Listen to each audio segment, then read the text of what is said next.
What's going on, everybody? Andrew Thompson here of the Andrew Thompson Interviews YouTube channel. Joining me today is a very special guest. This man is a WWE Hall of Famer, co-founder of TNA, and he is the co-host and the focus of the My World podcast, Jeff Jarrett. Jeff, how you feeling, man? Good, man. I appreciate having me on. Hope all's well as we head into Memorial Day weekend. But thanks for having me on and ready to chat about my world.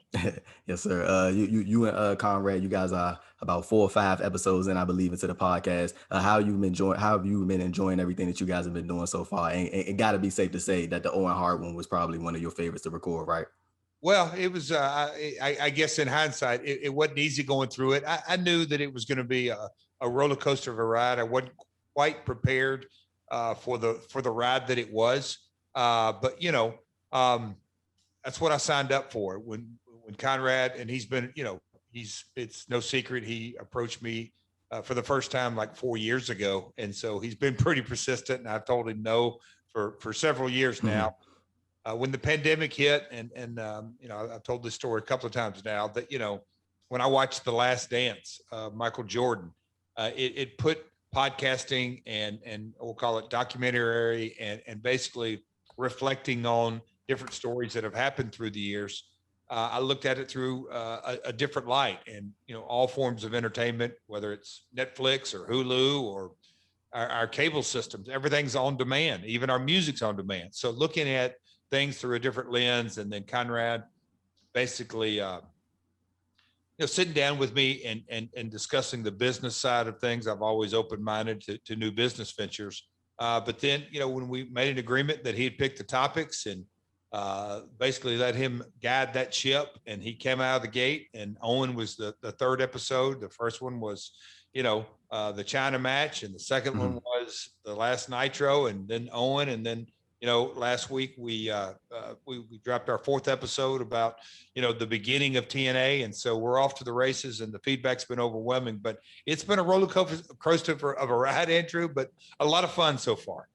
I was saying, now, Jeff, you've been back with WWE back under the umbrella for about 2 or 3 years now. Like, how would you assess this go around with the company? I'm pretty sure about it. And, it's been about 2 or 3 years now. Being immersed in the culture, seeing the talents that you some of them that you are already familiar with. How have things been for you so far, being back under the WWE umbrella?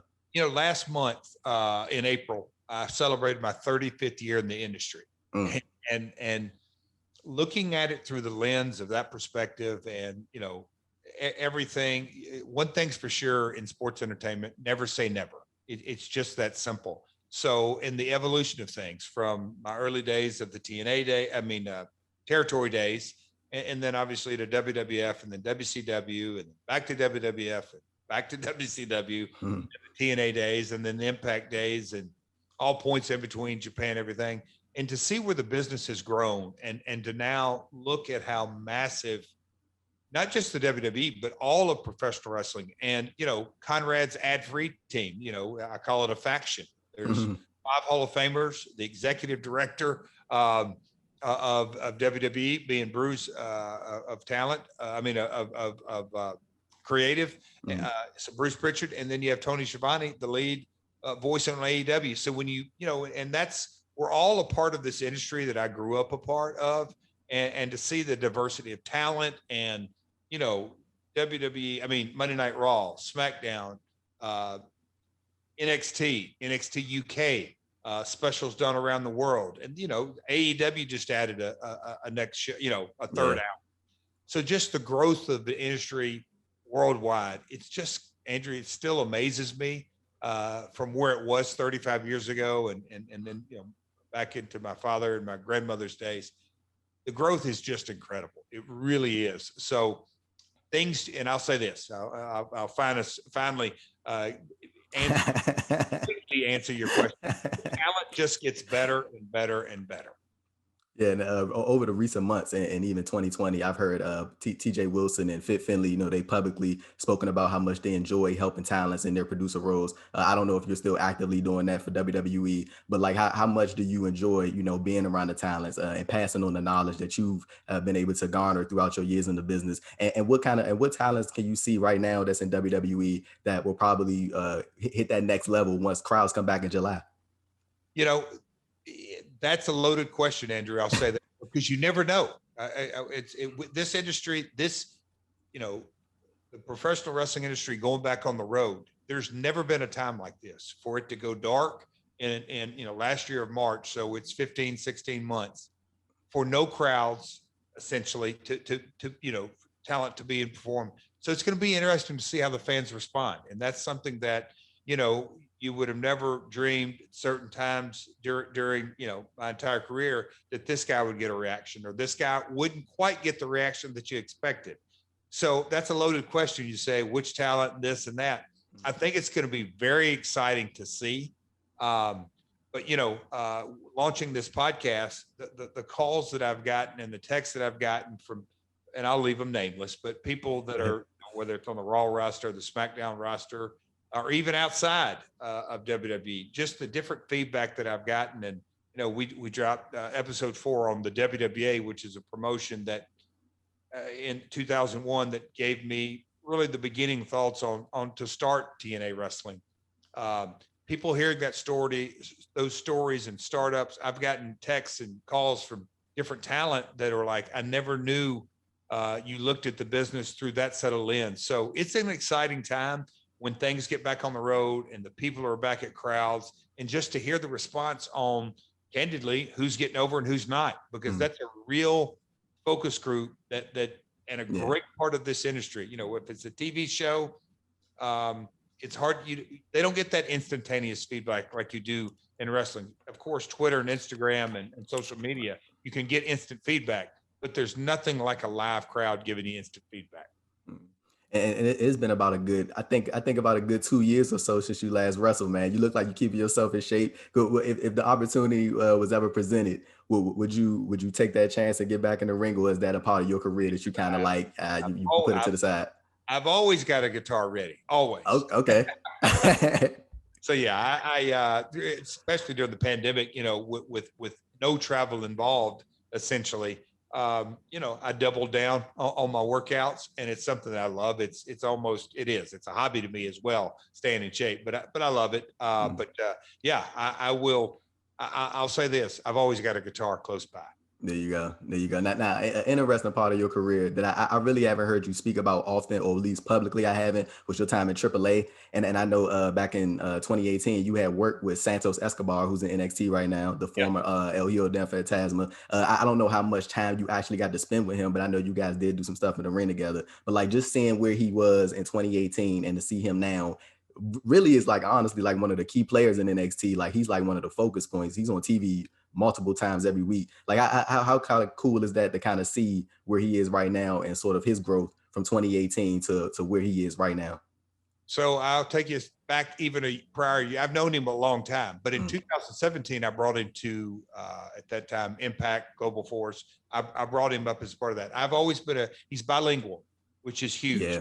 Understands both psychologies. He's got a family lineage, his father. And so he's obviously grew up in lucha libre, but he's also understands the American style.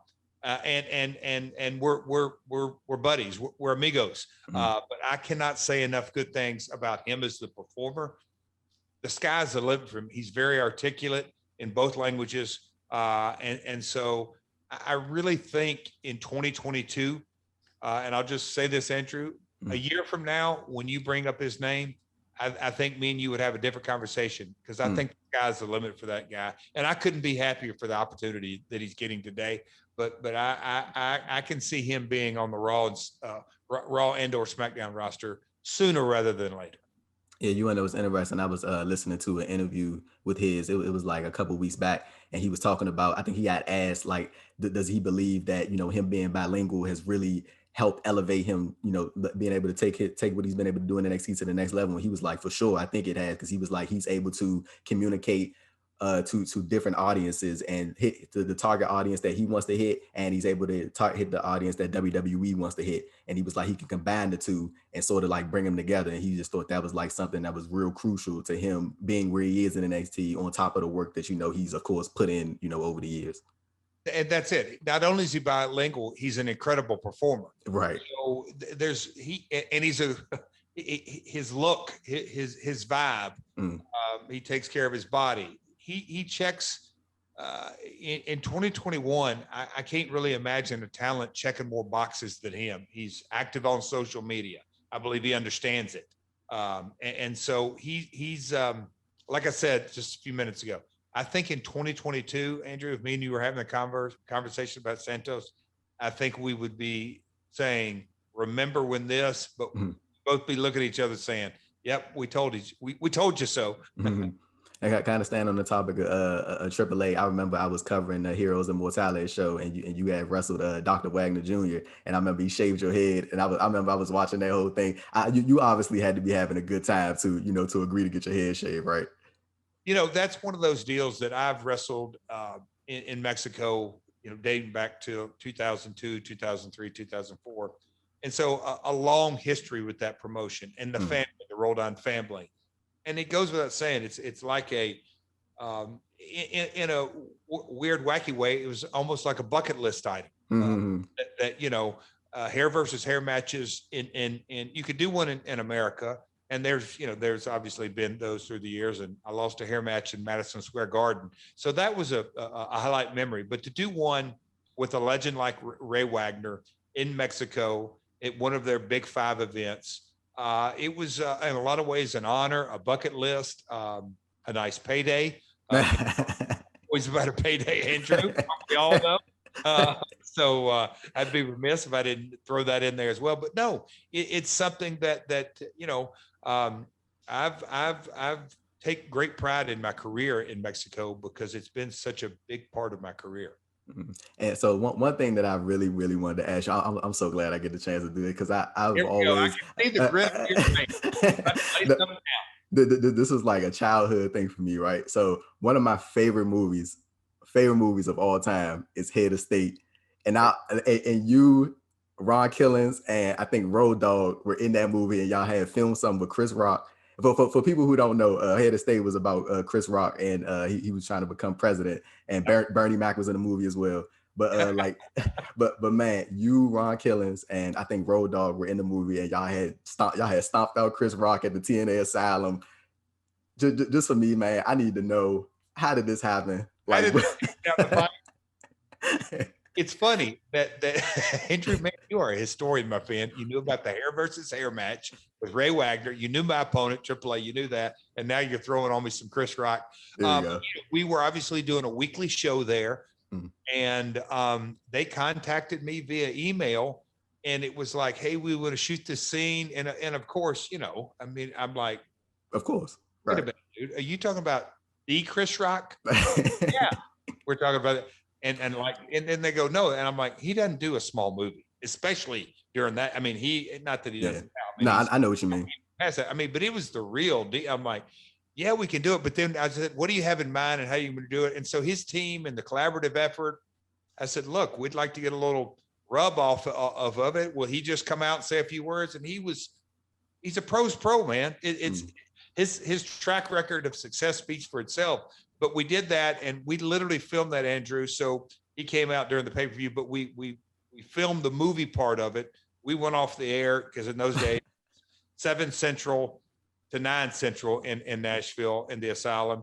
So at like 9:15, we kept the crowd in there, and they got their cameras rolled in there. We already obviously had the lighting rig and the fans and all that, and we shot the scene in probably about an hour, maybe an hour and a half, and we shot all that, and it was a game, set, match, and they went their way and they rolled it into the movie, and we used the highlight clip. If you're a fan of TNA, you will have seen Chris Rock soundbite that we use many times in many presentations because he had that energy, and people will go, did I just see Chris Rock in the ring? Did I really see that? Like, yep. The Chris Rock.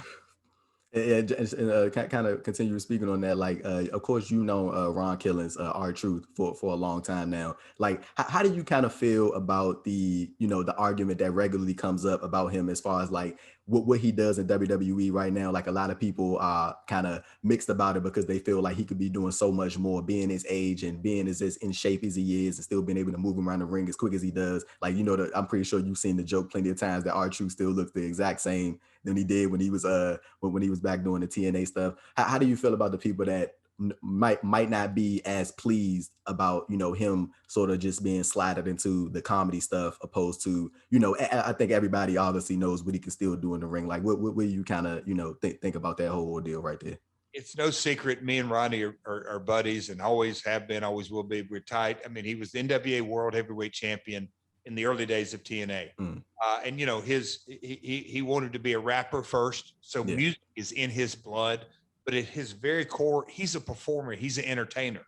And Ron's a smart dude, and as genetically gifted as he is, and I'm not just talking about he doesn't age. He's timeless in his aging, but his physical skill set is still, if not at the top of his game, it's right up there. But Ronnie also knows that it's a young man's game as well. So to the flip side of that, we'll call it debate or argument or point is, at Ronnie's 20-year career, he's still actively involved in a weekly episodic television show. And this is a young man's game. And it is, so should he be in the quote unquote world title picture or IC title picture? No, probably not. But he is such a diverse character. He really gives back, because if you're in a pre-tape or a scene or a match with Ronnie, and look how many people, the 24/7 and Ron's in character involvement, look at that many people over the last year and a half, 2 years that Ronnie, quote unquote, has given airtime to. So he gives back to the business by wanting to do it. But, Ronnie goes without saying, he's made some fat checks over the years. He's still giving back and entertaining, and his ability to connect with the audience and really anybody on camera with him in any scene, their presence on camera, and Ronnie takes them to another level. So, as a performer, you don't, unless you really have in the industry, you don't really realize how valuable Ronnie is. But man, truth has got a skill set that only he really has ever possessed. I've never seen a talent like him. And I'd love for somebody, you just don't see that kind of talent because of his longevity, his physical skill set, his connectivity, and really his ability to work with anybody is quite frankly an anomaly in so many ways. And I think a lot of people really believe in our truth as well, because like it shows. Because I remember when he won the U.S. title a couple years ago, but he was still. I think this was around the time when the 24/7 title was still around. Like he easily transitioned out of that and then went into the U.S. title scene, and then people were instantly like, our Yep. truth, our truth, and like it was like, I think it just goes to show like how much people, how highly fans think of our truth. Like the fact that they can just easily put that aside and then go right back to, yeah, this dude is like legit. Yes. He Yeah. connects. He emotionally connects with the audience. And when he walks through the curtain, like, we just talked about when they go back out on the road in July, our truth will get an incredible Oh reaction. yeah. I remember back in 2017, I believe it was. I remember you took I think it was described as like a leave of absence from Global Force Wrestling. Like going back then and then looking at where you are now, how much do you think you've grown as an individual? How much do you think you've grown emotionally and mentally throughout that 2017 to the Jeff Jarrett that we hear right now? We don't have enough time, Andrew, to talk about that. I'm incredibly blessed, but when I look back over my entire career, there's always ups and downs. But 2017, October, November, December was an incredibly reformative, transformative process in my life. But it was a real dark time. But the person that I was then to what I am now, I've got a sense of peace and happiness and excitement of where things are going. I would have never dreamed when Conrad would have when he presented the podcast. I really looked at it as, okay, I'm going to sit down and do a podcast. The doors that it's already opened in 4 weeks, 5 weeks, candidly have blown me away.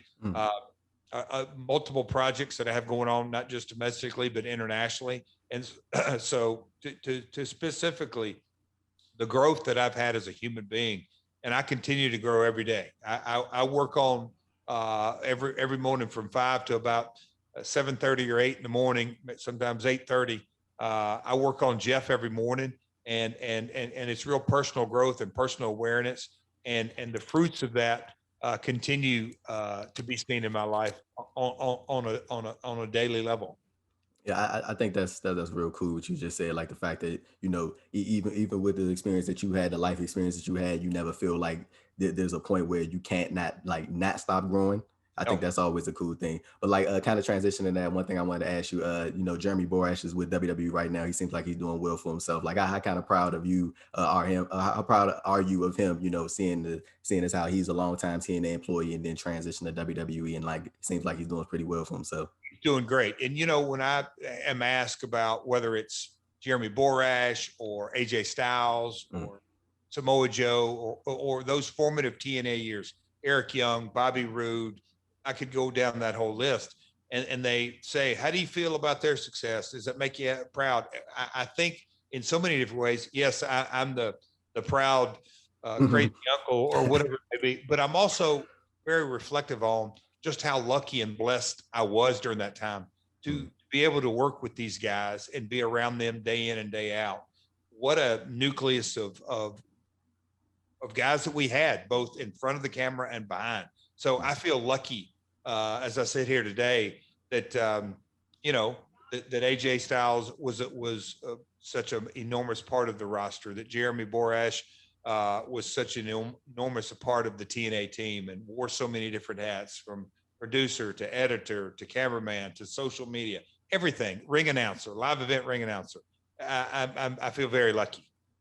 And before we wrap it up here, Jeff, before we send it home, one thing I did want to ask you, or get your thoughts on actually. It was a cool thing that Eric Bischoff had said recently on his 83 Weeks podcast. He said Karen Jarrett was or is one of the most underrated on-screen performers of the last 20 years. And that's what he thinks. He's talking about like how she just was able to get into a character and really make it work and really make people believe in what she was presenting. And I just wanted to get your thoughts on that. But back in those days when Eric and the executive producer of the Impact show and working at Impact, Karen's got a skill set that just exactly what he said. He hit the nail on the head. Karen would get into character and believe it and play the role and play the part with conviction, and her verbal skills and her emotions. I have to agree with her. She, in my opinion, I know I'm super biased. And rightly so, but I believe incredibly underrated. But when you go look back and look at the body of her work in all different, whether it's with the knockouts or the storyline with me and Kurt or other storylines, she's very, very gifted as an on-screen talent. It is.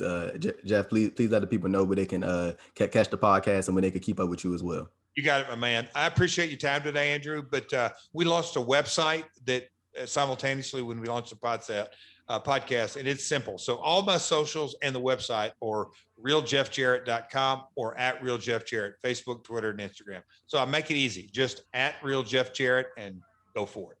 There it is, ladies and gentlemen. I'm Andrew Thompson of the Andrew Thompson Interviews YouTube channel, signing off with the man himself, Jeff Jarrett. Until next time, peace. Thanks, Andrew.